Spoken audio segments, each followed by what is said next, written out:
प्रिय शिक्षार्थियों, सभी को नमस्कार। आज हम डीएलएड चतुर्थ सेमेस्टर के अंतर्गत प्रकरण आत्मकथा एवं जीवनी में अंतर का अध्ययन करेंगे और यह जानेंगे कि आत्मकथा किसे कहते हैं और जीवनी किसे कहते हैं, आत्मकथा की क्या विशेषताएं होती हैं और जीवनी की क्या विशेषताएं होती हैं। तो जैसा कि नाम से ही प्रसिद्ध है, आत्मकथा यानी आत्म प्लस कथा दो शब्दों से मिलकर बना है। तो इसका तात्पर्य हुआ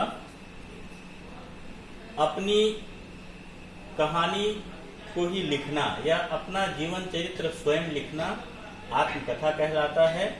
और जो जीवनी है वो किसी अन्य प्रसिद्ध व्यक्ति या महापुरुष के जन्म से लेकर के मृत्यु पर्यंत उसका लोक जीवन में क्या योगदान रहा है आदि महत्वपूर्ण बातों का ध्यान रखते हुए लिखी जाती हैं।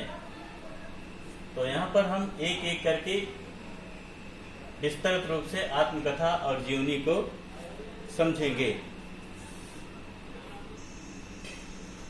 तो आत्मकथा को संक्षेप में इस प्रकार समझ ले गए हैं कि आत्मकथा वह महत्वपूर्ण विधा है जिसमें रचनाकार आत्मावलोकन करते हुए स्वयं अपने भोगे हुए जीवन का मूल्यांकन, विवेचन एवं विश्लेषण करता है।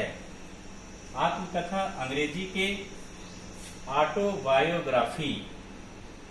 ऑटोबायोग्राफी का हिंदी रूपांतरण है, जिसमें ऑटो का अर्थ है आत्म या स्वयं एवं बायोग्राफी का अर्थ है अपनी जीवनी, अपनी जीवन पर्यंत की कहानी या जीवनी। अतः व्यक्ति के जीवन पर स्वरचित साहित्यिक कथा को ही आत्मकथा कहते हैं। अतः व्यक्ति के जीवन पर स्वरचित साहित्यिक कथा को ही आत्मकथा कहते हैं। तो आत्मकथा स्पष्ट हो गया कि जब कोई साहित्यकार अपने स्वयं के बारे में लिखता है, जन्म से यानी जीवित रहते हुए अपने बारे में जो कुछ भी लिखता है, और वो जब लिखता है तो तटस्थ होकर के लिखता है, अपना स्वयं का मूल्यांकन करता है, विवेचन करता है कि मैं जो कुछ भी लिख रहा हूँ वह व्यक्ति निष्ठता से ऊपर हो। इस प्रकार वह स्वयं के बारे में जो भी लिखता है वह मूल्यांकन, विवेचन एवं विश्लेषण करते हुए लिखता है। तो इसे ही आत्मकथा कहते हैं। इसके बाद हम जानेंगे कि जीवनी किसे कहते हैं। तो जीवनी को अंग्रेजी में बायोग्राफी कहते हैं, अर्थात किसी विशिष्ट व्यक्ति या महापुरुष के जन्म से लेकर मृत्यु तक के क्रमिक विकास, प्रमुख घटनाओं, व्यक्तित्व एवं चरित्र को जब किसी अन्य लेखक द्वारा लिखा जाता है तो उसे जीवनी कहते हैं। यानी जीवनी जो लिखी जाती है किसी साधारण व्यक्ति की नहीं लिखी जाती, वह कोई विशेष महापुरुष होते हैं या कोई विशेष व्यक्ति होता है जिसका समाज के लिए बहुत बड़ा योगदान हुआ करता है। तो ऐसे महान व्यक्तित्व और महापुरुषों के जीवन से लेकर के मृत्यु पर्यंत जो कुछ भी वो करते हैं, उनका जो भी चरित्र होता है उसको साहित्यिक रूप देते हुए उसका जब लेखन किया जाता है तो उसे ही जीवनी कहते हैं। अब हम जानेंगे कि प्रमुख जीवनी लेखक और आत्मकथा लेखक कौन कौन से हैं।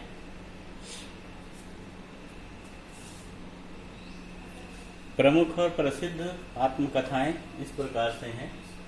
बनारसी दास जैन की अर्ध कथानक, पांडेय बेचन शर्मा की अपनी खबर, हरिवंश राय बच्चन बहुत ही प्रसिद्ध लेखक हैं और इनकी जीवनी 4 भागों में लिखी गई थी। तो पहला है क्या भूलूं क्या याद करूं, नीड़ का निर्माण फिर, पसेरे से दूर,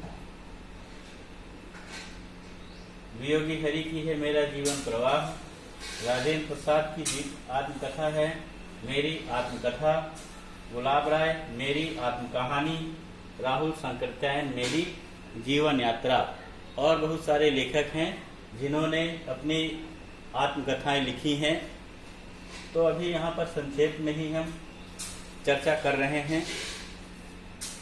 अब थोड़ी यह भी जानेंगे कि प्रमुख जीवनियाँ कौन कौन सी हैं।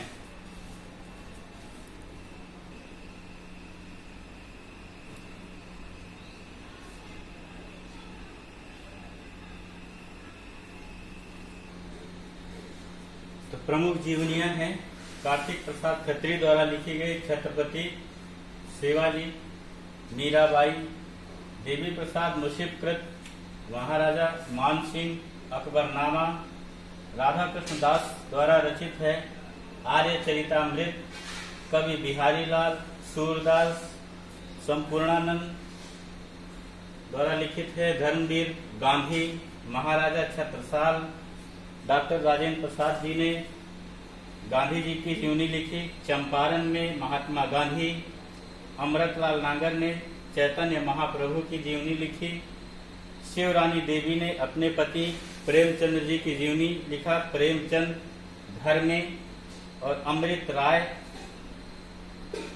ने लिखी कलम का सिपाही। और मदन गोपाल ने लिखी कलम का मजदूर। और भी बहुत सारी जीवनियां हैं जिनको लेखकों ने लिखा हुआ है। तो संक्षेप में इतनी ही जीवनियों की चर्चा यहाँ पर की जा रही है। अब इसके बाद हम जानेंगे कि जीवनी और आत्मकथा में महत्वपूर्ण अंतर क्या है। तो आत्मकथा और जीवनी में अंतर को इस प्रकार स्पष्ट किया जा सकता है कि जो आत्मकथा होती है वह आयु की अंतिम अवस्था में मानसिक रूप से परिपक्व होने पर लिखी जाती है। अर्थात कोई लेखक जब मानसिक रूप से परिपक्व हो जाता है उसे साहित्यिक अनुभव इतना होता है कि वो अपनी कथा में कुछ भी गलत नहीं लिख पाता। वह प्रयास करता है कि मेरी जो जीवन की जो भी घटनाएं हैं वह सत्य हो और ऐसी कोई बात न हो जिससे आत्मकथा पर किसी भी प्रकार का लांछन लगे।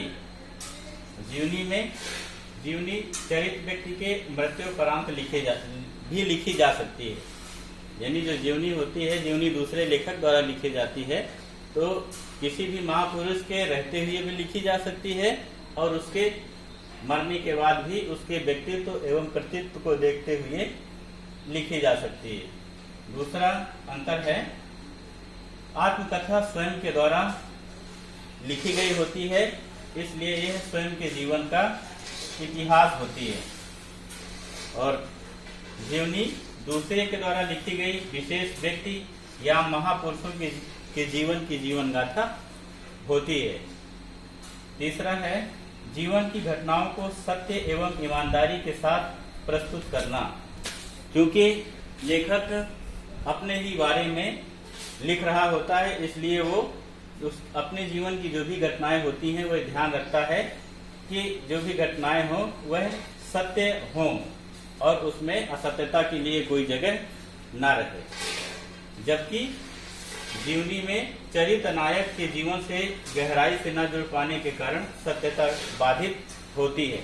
यानी जीवनी जो होती है किसी महापुरुष या दूसरे व्यक्ति की लिखी जाती है तो उसमें ऐसा रहता है कि कोई भी व्यक्ति किसी के हृदय के अंतर स्थित मनोभावों को पूर्ण रूप से नहीं स्पष्ट कर सकता, नहीं जान सकता, तो कुछ सत्यता दबी रह जाती है। चौथा अंतर है आत्मकथा लिखते समय जो लेखक होता है वह अपने जीवन संघर्ष, आत्म उद्घाटन, आत्म विश्लेषण आदि का यथार्थ एवं प्रामाणिक वर्णन करता है। यानी जो भी आत्मकथा लेखक होगा उसके जीवन में कौन कौन सी घटनाएं घटित हुई, कितना संघर्ष करना पड़ा, अपने बारे में विश्लेषण करते हुए जो भी घटनाएं होती हैं उनको यथार्थ और प्रामाणिक रूप से वर्णन करता है आत्मकथा लेखक, जबकि जीवनी में चरित्र नायक की कुछ बातें गोपनीय रह जाने के कारण सत्य का अंश ढका रह जाता है। चरित्र नायक से तात्पर्य वह है जिस व्यक्ति की जीवनी लिखी जा रही होती है उसे ही चरित्र नायक कहते हैं।